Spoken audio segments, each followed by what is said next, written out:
Assalamualaikum warahmatullahi wabarakatuh. Alhamdulillahi rabbil alamin. Allahumma salli wa sallim wa barik ala sayyidina Muhammad wa ala alihi wa sahbihi wa barik wa sallim. Hudib leketnya di atas permukaan bumonyo kanlah selama-lamanya. Dalam artian leketnya pasti akan merasakan yang namanya kematian. Namun kan tentang permasalahan kematian yang ketemu akan tetapi peristiwa yang terjadi di saatnya terus kematian. Juga peristiwa yang terjadi sesudahnya kematian. Itu yang perlu kita takuti. Pekeh legetnya selamat iman oleh Allah Subhanahu wa taala. Pekeh legetnya jiuh daripada segala fitnah dan azab kubur singa.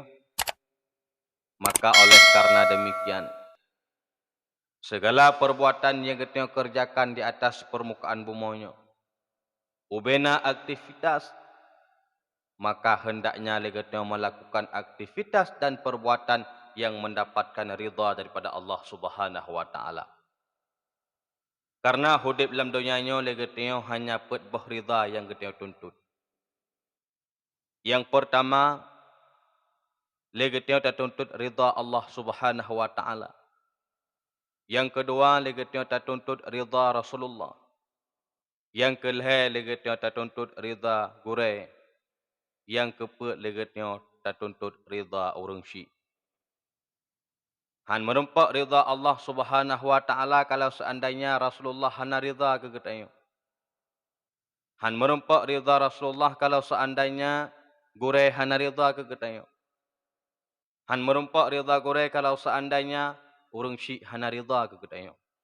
Maka hendaknya di antara petbah ridha tersebut, yang pertama legetnya mencari ridha yang namanya orang tua. Bersenang hati orang syik legetnya.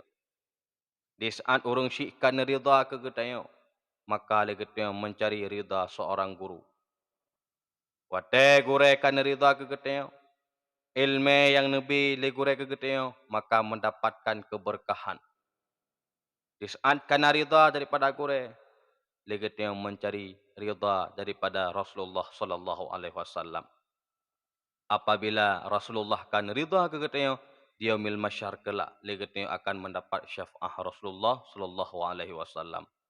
Kemudian di saat kan ridha oleh Rasulullah ke kita, maka hendaknya legetnya mencari ridha, yaitu ridha Allah Subhanahu wa taala.